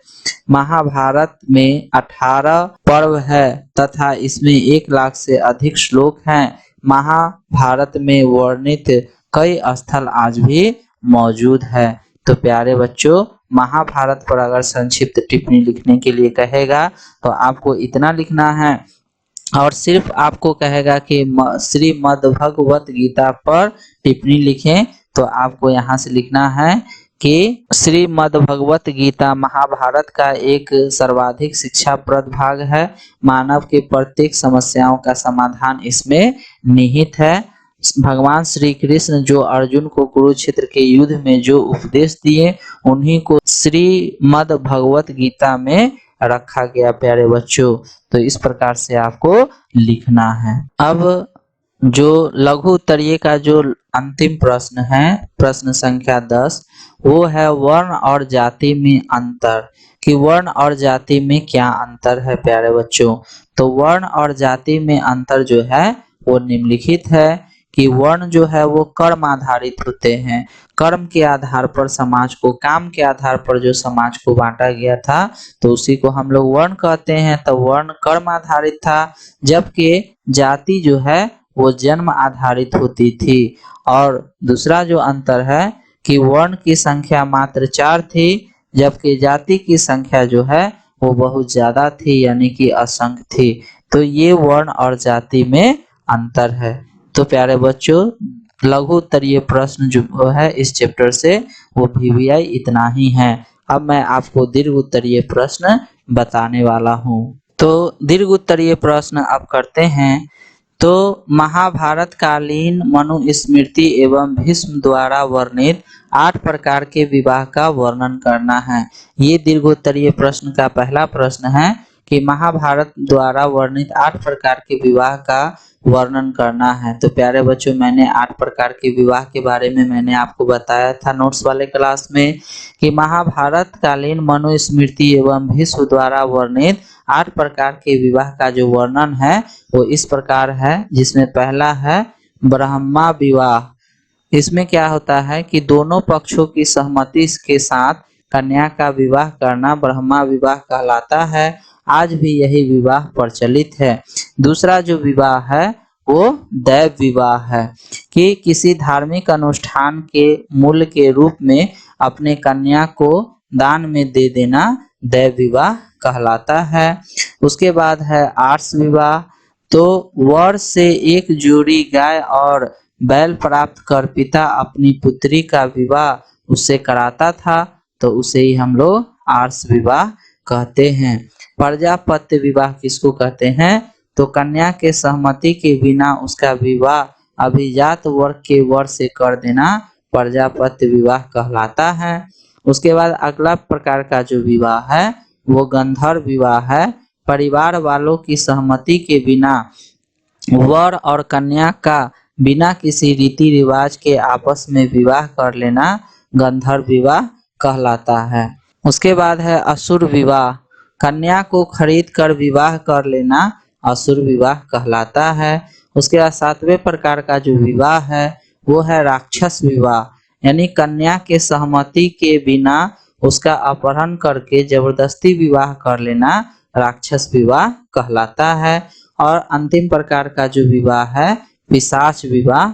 उसमें क्या होता है कि कन्या की मदहोशी यानी कि अचेत पागल या मदमस्त महिला के लाभ उठाकर उससे शारीरिक संबंध बना लेना और उससे विवाह करना पिशाच विवाह कहलाता है। तो प्यारे बच्चों, दीर्घ उत्तरीय प्रश्न में इस चैप्टर से संबंधित जो VVI प्रश्न है प्यारे बच्चों वो एक ही है। उम्मीद करता हूं कि आपको सभी प्रश्न अच्छे लगे होंगे और समझ में आ गया होगा और आपकी तैयारी बहुत अच्छी चल रही होगी। और प्यारे बच्चों, आपको ये सब वीडियो अगर अच्छा लग रहा होगा तो प्लीज इसे लाइक करें, शेयर करें दोस्तों के साथ और चैनल को सब्सक्राइब करें, क्योंकि मैं आपको हिस्ट्री कक्षा 12वीं का वो चैप्टर वाइज पढ़ा रहा हूँ। तो आज के वीडियो में बस इतना ही। अब मिलते हैं अगले वीडियो में, तब तक के लिए धन्यवाद बच्चों। तो आज के इस नोट्स वाले क्लास में इतना ही। अब मैं इस चैप्टर से जुड़े हुए प्यारे बच्चों, इससे जुड़े हुए जितने भी ऑब्जेक्टिव प्रश्न हैं अगले वीडियो में मैं वो करवाऊंगा। और उसके बाद अगले वीडियो में मैं आपको इस चैप्टर से संबंधित जो लघु उत्तरीय और दीर्घ उत्तरीय प्रश्न हैं वो करवाऊंगा। इसी के साथ आपका तीसरा चैप्टर भी खत्म हो जाएगा। उसके बाद मैं आपको चौथा चैप्टर पढ़ाऊंगा प्यारे बच्चों। आपको ये वीडियो कैसा लगता है जरूर हमें कमेंट करके बताएं, ताकि मैं आपके लिए और अच्छे से अच्छा वीडियो बना सकूं। आज के वीडियो में बस इतना ही, मिलते हैं अब नेक्स्ट वीडियो में, तब तक के लिए धन्यवाद।